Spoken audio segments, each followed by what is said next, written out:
Rahby Digital, haki na ukweli. Je, unahitaji taarifa kamili na uchambuzi wa ndani zaidi? Jiunge sasa katika grupu letu la WhatsApp kwa malipo nafuu kabisa. Utapata uchambuzi wa kila siku, mchana na jioni, update za dunia kwa haraka zaidi, fursa ya kumuuliza maswali Rahby papo hapo na kupata majibu ya haraka zaidi kutoka kwake. Usikose nafasi hii adhimu. Jiunge sasa na uwe mbele ya taarifa kuliko wengine. Tupigie kwa simu namba 0654467177 au tuandikie ujumbe ni unge na Rahby. Tutakuunga moja kwa moja. Pakistan Army Chief Asim Munir ameelekea Tehran katika kile ambacho kinaonekana kama kukaribia kufanikisha mazungumzo ambayo ndani yake yana vifungu vingi ambavyo bado ni vigumu. Jana katika mazungumzo nilikufafanulia kwa kina kuhusu hivyo vifungu, lakini nikakupa indhar au tahadhari yangu kuwa bado sana. Sioni kama hilo linawezekana. Taarifa za mapema leo asubuhi zinasema kuwa US molds new strike on Irani media report. Hii taarifa nitakusomea. Inasema hivi: Marekani inazingatia mashambulizi mapya ya kijeshi dhidi ya Irani. Hii ni kwa mujibu wa vyombo vya habari vya Marekani ambavyo viliripoti hiyo taarifa.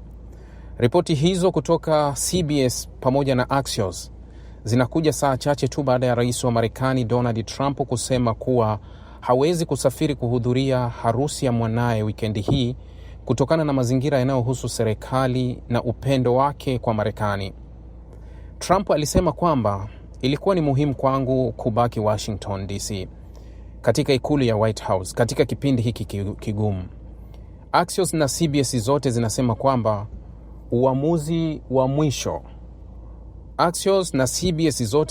uamuzi wa mwisho kuhusu mashambulizi mapya bado haujafanywa. Mazungumzo yanasemekana kuendelea huku Pakistan, ambayo inapatanisha Marekani na Irani, ikimtuma mkuu wake wa kijeshi kwenda Teherani katika jaribio la kusaini makubaliano. Ikulu ya White House haikutoa maoni yoyote kuhusu ripoti hizo wakati AFP ilipouliza, hazikujibiwa. Pia CBS ilisema kwamba msemaji wa ikulu ya White House Anna Kelly aliwaambia kwamba rais amekuwa wazi kuhusu matokeo ikiwa Irani itashindwa kufanya makubaliano. Ikulu ya White House mapema Ijumaa ilitangaza mabadiliko katika mipango ya weekend ya Trump, ikisema hata safiri kwenda kwenye hoteli yake ya Gulf New Jersey kama ilivyopangwa, lakini angebaki katika mji mkuu wa Marekani badala yake. Akirudi kutoka ziarani katika jimbo la New York ambapo alitoa hotuba Ijumaa, Trump hakujibu maswali kutoka kwa waandishi wa habari wanaosafiri naye kama anavyofanya mara nyingi. Axios iliripoti ikinukuu vyanzo viwili visivyo na majina kwamba Trump amezidi kukatishwa tamaa kuhusu mazungumzo na Irani katika siku kadhaa zilizopita. Axios ilisema kwamba msimamo wake katika wiki nzima umebadilika kutoka kupendelea diplomasia hadi kuagiza mashambulizi. CBS iliripoti kinukuu vyanzo visivyo na majina kwamba wanajeshi wa Marekani na vifaa vya ujasusi walikuwa wakifuta mipango ya weekend na likizo kwa kutarajia mashambulizi yanayowezekana. Huwa nalizungumza hili mara kadhaa. Wanapokuwa kwenye vita wanakuwa wote, pamoja na vyombo vya habari vyao, vyote wanakuwa kwenye vita. Wanakutengenezea taswira, wanakutengenezea picha kukujenga katika hofu kubwa. Ukiwasikiliza wanachokisema kuwa wanajiandaa kwa kila kitu na kufanya nini. Hivi hizi taarifa zinamstua nani? Yaani tuseme hizi taarifa wanavyosema kuwa tunajiandaa kumshambulia mtoto, au unayemshambulia Iraki, au unamshambulia Yemen, au unamshambulia nani? Afghanistan, au nani? Irani. Haise, hiki ni kichekesho. Yaani naweza kuambia hiki ni kichekesho kwa sababu unayemtisha wala hatishiki na hili, na alisha kujibu kwa kiwango hicho, na akakudhuru na akakuumiza mpaka hiki unachokipitia. Leo huwezi kusema kuwa eti tumekatishwa tamaa na diplomasia. Mlishakatishwa na diplomasia, ndio maana mkaingia kijeshi. Na baada ya kijeshi mkafeli, mkarudi kwenye diplomasia. Sasa unatafuta ushindi wa diplomasia katikati ya jeshi. Why hukutimiza hili? Kwa sababu hawa waandishi wa habari sometime wa Marekani huwa ninashindwa hata kujua kwa hawana maswali ya kumuuliza Donald Trump. Manake ana wimbo mmoja anawimba sana, tumeisha washinda, hawana jeshi, hawana nini. Sasa unakaa unamuuliza kama hawana jeshi, nini kinachowaweka huko? Mnashindwa kukamilisha kipi? Kwa nini mnawalazimisha kuja kwenye meza watu ambao ni dhaifu? Kwa nini hawana jeshi la majini? Kwa nini Hormuz bado imefungwa? Kwa nini meli zisipite na wao hawana jeshi? Hawana jeshi lolote. Kwa nini mmeshindwa kwenda kupachika mtu wenu afanye yale mnayoyataka? Kwa hiyo kinyume chake inakuwa kuwa still bado. Ingekuwa angalau Marekani yuko ndani ya eneo la Irani kwa kilomita 1, angezungumza kile anachohisi kuamini kuwa niko ndani ya eneo lako. Lakini hata karibu na mlango wa Hormuz hawezi kukaa. Block yake ameiweka mamia ya kilomita kutoka Hormuz, mbali ndio alikoweka block yake iko mbali kabisa na Hormuz. Yani hata kusogea Hormuz kutaka kuvuka pale hawezi. Sasa huo ukubwa unaotutangazia kuwa na unamtisha huyu kuwa nitamshambulia wakati wowote, mbona amevuka sana huko?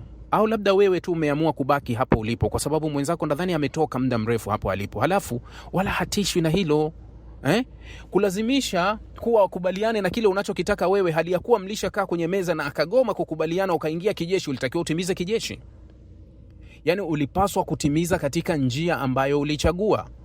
Kulazimisha kurudi kwenye diplomasia halafu unalazimisha upate matokeo ya kijeshi, hauwezi ukapata hivyo.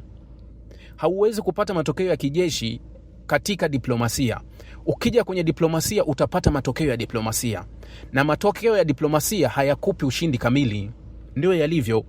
Ushindi kamili utaupata kwenye military action, yani kwenye zile harakati za kijeshi kama walizozifanya Iraki, kama walizozifanya kwingine na kwingine. Hizo ndio zingewapa matokeo wanayoyataka. Leo hii, jana nadhani juzi, alisimama alikuwa anaongea kwenye vyombo vya habari baada ya kubanwa sana kwa nini tunatumia fedha nyingi kwenye vita. Anasema kuwa wala hatujatumia fedha zetu, mafuta ya Venezuela yametusaidia kulipia hizi bill ambazo zinatukabili hivi sasa. Halafu unawaona wanaharakati huku wanasifia akili ya Donald Trump. Yani kwani wakati tunazungumza kuhusu Venezuela hao watu walikuwa wapi? Wakati ule nilivyowaambia kuwa Marekani hawezi kwenda Venezuela kuwasaidia Venezuela, wala Marekani hajawahi kuwa na nia kuwasaidia Venezuela. Marekani anakwenda kwa ajili tu ya maslahi yake. Leo hii mamilioni ya mapipa yanatiririka kwenda Marekani. Mamilioni ya mapipa ya mafuta ya Venezuela ndio haya Donald Trump anakuambia yameenda kugharamia vita. Halafu kuna mtu amekaa zake huko anakaa anatuaminisha kuwa Marekani ndio nchi inayotenda haki, Marekani ndio nchi inayosaidia watu, Marekani ndio inayojua demokrasia, Marekani inayotetea wanyonge. Nimeona juzi kuna kamanda mmoja aliwekewa vikwazo, nikaona watu wanavyoitetea Marekani kwa mpaka najiuliza mara tatu. Always, yani mimi huwa ninasema kuwa nchi za Kiafrika zina matatizo mengi. Nakubali kabisa na hilo swala. Halafu nakubaliana kuwa serikali za Afrika nyingi zina matatizo, hilo nakubali. Lakini mimi ninapoenda kushindana na wenzangu ni njia za kutatua matatizo, njia ambazo wanataka tutumie kutatua matatizo yetu. Nililipinga hili wakati mabadiliko makubwa yanatokea Western Africa, nikaonekana na mimi kama mamluki. Watu walivyoamini kuwa eti nchi za magharibi mwa Afrika zinapata uhuru kutoka kwa Ufaransa na zinaenda kushikiliwa na Urusi. Nikawa nawauliza, huu ni aina gani ya uhuru? Yani umemtoa slave, umeweka slave. Yani wote ni wale tu. Hawa wote ni Jana kuna kauli moja ilitoka, kuna mtu akaniuliza kuwa Urusi wanasema kuwa kama Irani hawezi kutoa urani yake kuipeleka Marekani, basi wao wanaweza kuipokea. Mabadiliko ya kauli ya Urusi kuwa kama Irani urani yao hawawezi kuitoa kuipeleka kwa Marekani, basi tayari Urusi yuko tayari kuipokea. Kwa nini Urusi anazungumza kauli kama hii? Kwa nini aizungumze kauli kama hii? Kauli kama hii haina tofauti na zile kauli ambazo huwa ninazisema zinakwenda kwenye UN. Kuwa Marekani anaamua kuvunja sheria kwa kumzuia mtu kuingia, halafu wengine wanabariki hatua ya Marekani ya kuzuia kiongozi yote kuingia kwenye mkutano wa Umoja wa Mataifa. Wao wanaibariki kwa basi atazungumzia akiwa kwake. Kwa nini msianze kukemea hatua ya kwanza? Wewe unamzuia kama nani? Hii ndio imeanza kuvunja. Sasa Urusi anaposema kuwa urani ya Irani ihamie Russia, kwa sababu mara ya kwanza 2015 walikuwa waungwana waliamua. Lakini katika hili Urusi anasema kuwa uamuzi wa Irani kuhamisha urani utakuwa juu yao. Kama wao wanafanya uamuzi wao wenyewe kuhamisha, basi wailete Urusi. Lakini kauli hii haikupaswa kuwepo. Ilitakiwa kauli ya Urusi ibaki kama ilivyokuwa mwanzo, kuwa wao hawatoipokea urani ya Irani kama walivyozungumza kauli ya kwanza. Hiyo ni mali yake. Kwa nini isibaki kauli yake kama ya Uchina, kuwa China anasema kuwa ninaungana na Marekani kuwa hakutokuwa na silaha za nyuklia ndani ya Irani, lakini nakubaliana na mpango wa nyuklia wa amani wa Irani. Masuala mengine yabaki juu yake. Masuala mengine yabaki yake. Sio masuala mengine. Sasa Trump anazungumza kuhusu kupora, kudhulumu fedha, kudhulumu haki na urithi wa watu wa Venezuela ambao wamekuwa wakiwanadi kwenye vyombo vya habari kuwa wanateseka, hawawezi kuafford hata mkate kwa sababu serikali yao inatumia fedha nyingi kwa ajili ya kulinda serikali ya kina Maduro. Sasa serikali ya Maduro haipo na hicho kingine kilichopo ni cha kwao juu yao. Sasa hizi fedha ambazo Marekani wamezichukua, kwa nini wasizirudishe kwa watu wa Venezuela, na wameamua kuanza kuzitumia wao kwenye vita ya Irani? Venezuela matatizo yamekwisha. Halafu tunawaomba wanaharakati, haya teteeni na hili, kwa sababu huwa mnatetea kila kitu ambacho kinazungumzwa na Marekani. Jambo moja linasema hivi. Gazeti la New York Post limeripoti kuwa mhusika mmoja anayedaiwa kuwa ana uhusiano na Irani alikuwa amepanga kumuua Ivanka Trump kama kulipiza kisasi kwa mauaji ya kamanda wa Iran Qasem Soleimani aliyotokea Marekani mwaka 2020. Mohammed Bagher Saad Dawood Al-Saadi, raia wa Iraki mwenye umri wa miaka 32, anadaiwa kutoa ahadi ya kumuua binti wa rais wa Donald Trump wa Marekani akiwa na ramani ya nyumba yake ya Florida. Gazeti hilo liliripoti. Gazeti la New York Post lilisema Al-Saadi alikuwa akilenga familia ya rais kujibu shambulio la ndege zisizo na rubani la Marekani huko Baghdad lilomuua Suleiman, mkuu wa zamani wa kikosi cha Al-Quds. Intifadh Kambar, naibu wa zamani wa jeshi katika ubalozi wa Iraki huko Washington, inaripotiwa aliliambia gazeti hilo kwamba Al-Saadi alikuwa amezungumza kuhusu kumuua Ivanka Trump baada ya kifo cha Soleimani. Ripoti hiyo pia ilisema Al-Saadi alichapisha ramani inayoonyesha eneo la Florida ambapo Ivanka na mumewe Jared Kushner wanamiliki nyumba, pamoja na tishio kwa nchi za Kiarabu. Al-Saadi alikamatwa nchini Uturuki mnamo Mei 15 na kupelekwa Marekani ambapo anatuhumiwa kuhusika katika mashambulizi 18 na majaribio ya mashambulizi barani Ulaya na Marekani. Ripoti hiyo ilimtaja kama mhudumu anayedaiwa wa Hizbullah ya Kataib na kikosi cha walinzi wa mapinduzi ya Kiislamu cha IRGC, na ikasema alihusishwa na mashambulizi dhidi ya malengo ya Marekani na Wayahudi, ikiwa pamoja na matukio huko Amsterdam, London, Toronto, Belgiji na Uholanzi. Gazeti hilo pia liliripoti kwamba Al-Saadi inadaiwa alitumia shirika la usafiri la kidini kama kifuniko cha kusafiri kimataifa na kuungana na wanamgambo. The New York Post ilisema ikulu ya White House haikujibu ombi la kutoa maoni. Wakili wa Al-Saadi pia hakujibu gazeti hilo kulingana na ripoti hiyo. Al-Saadi anashikiliwa katika kizuizi cha pekee katika kituo cha magereza cha Metropolitan huko Brooklyn. Mmesikia hii taarifa? Anataka kumuua kwa kulipiza nini? Kifo cha Generali Qasem Soleimani. Kwani akimuua, kwani Trump alikuwa na uhalali gani wa kumuua Qasem Soleimani? Au Trump alikuwa na uhalali gani wa kumuua kiongozi Khamenei?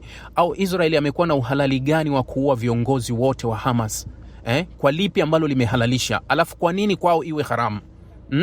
Kwa nini kwa wengine iwe halali, kwa wengine iwe haramu? Kama wao wanaamini wenzao ni magaidi na hata wao wanaona magaidi. Nimekuwa nikilizungumza hili swala la ugaidi ni tafsiri. Tafsiri ya ugaidi, nani anazungumza na wewe kuhusu wewe ndio atayeamua kuwa wewe ni gaidi au sio gaidi. Yule anayezungumza na wewe, kwa sababu Israeli anawaona Wapalestina wote ni magaidi na Wapalestina wanaona Waisraeli wote ni magaidi. Hiyo ni tafsiri inayoonekana. Urusi anawaona wa Ukraine ni magaidi na Ukraine anawaona wa Urusi ni magaidi. Hiyo ni tafsiri inavyokwenda. Serikali ya Marekani inaiona serikali ya Iran ni serikali ya kigaidi. Hiyo ni tafsiri sawasawa na serikali ya Iran inavyoiona serikali ya Marekani kuwa ni ya magaidi. Hiyo ni tafsiri. Sasa kama tunakubaliana kuwa hiyo ni tafsiri ya nani anamuona nani, kwa hiyo kwa nini mwingine asimuue gaidi mwingine kwa ile tafsiri anayoiona yeye? Kama upande mmoja unaona kuwa adhabu pekee anayopaswa kuwa nayo gaidi ni kuuawa, kwa nini upande mmoja kuwa isiwe adhabu ni hiyo hiyo? Au upande mmoja kuwa wao kifo ni halali, upande wa pili kifo si halali? Huu ni wazimu kweli kweli. Haiwezekani dunia ikawa na ustaarabu katika kuishi katika nadharia ambayo imefungamanishwa na uongo sana. Irani nyuklia hapaswi kuwa nazo. unauliza kuwa kama nyuklia ni haramu, kwa nini wao wanazo? Kama ni nzuri, kwa nini Irani asiwe nazo? Unakaa unajiuliza tu mara mbili kuwa huu upuuzi ambao unafanywa utaenda mpaka lini? Ndio hili swala lililoandikwa kuwa anataka kuwa sasa, jinsi taarifa inavyoandikwa, kama inaonekana kuwa huyu ni uasi mkubwa sana anataka kufanya, kwa sababu anataka kumuua mtu, lakini waliofanya wao ilikuwa ni halali, kwa sababu wao wamehalalisha hicho kitu na hakuna action yoyote iliyochukua. Leo hii ukimchukua Bush, Bill Clinton na Obama, total namba ya watu walio wamewaua dunia nzima ni milioni 9 katika vita walizozianzisha. Milioni 9 wameuawa kutoka kwa Barack Obama, Bush pamoja na Bill Clinton. Milioni 9 wameuawa. Lakini wale ni mashujaa, wana tuzo za amani wamepewa, wengine za Nobel. Barack Obama amepewa tuzo ya amani ya Nobel. Hawa ni watu wa mfano duniani. Ila Khamenei kaua wangapi? Milioni ngapi? Kina nani? Yani ndio hii dunia tunaoishi nayo ya kutuamini. Napenda watu, unajua unapotetea haki huwezi kuficha kitu, utasimama kwenye haki. Lakini kwa sababu kama unatetea kitu kwa maslahi, vitu vingi utafumba macho. Ndio maana hata watoto wa shule ya Mina kule Irani walipouawa, husikii wanaharakati wanazungumza. Wanaharakati wote wenye harufu ya magharibi, hakuna aliyetoa comment yake wala hakuna aliyezungumza lolote kuwakemea au kuzungumzia uhalifu uliofanywa na Marekani na Israeli kule Mina. Kimya. Lakini walishangilia kifo cha Khamenei. Walikishangilia. Wakashangilia vifo vya majenerali kadhaa, wakashangilia. Hawajawahi kuzungumza vifo vya raia wanaouawa Lebanoni, na kila siku wanauawa. Kwa sababu ipi wanauawa? Hakuna anayezungumza. Huo ni wenda wazimu, huo sio wanaharakati, huo ni usakatonge. Na wajulisha kabisa, hakuna mwanaharakati wa namna hiyo.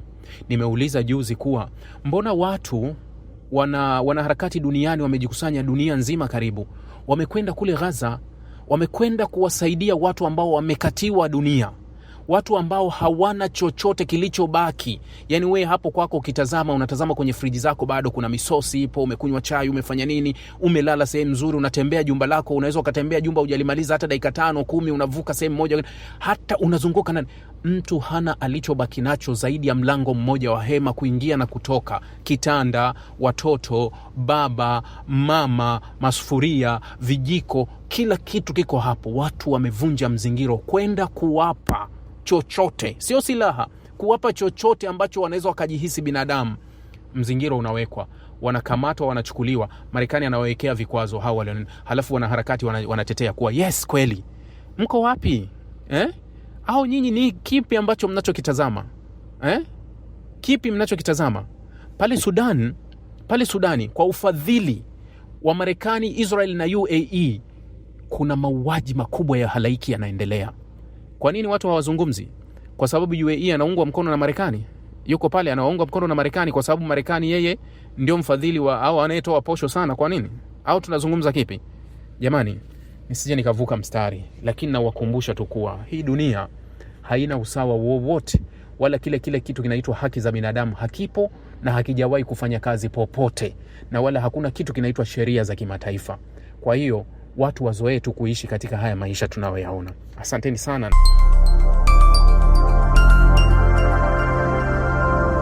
Rahby Digital, haki na ukweli.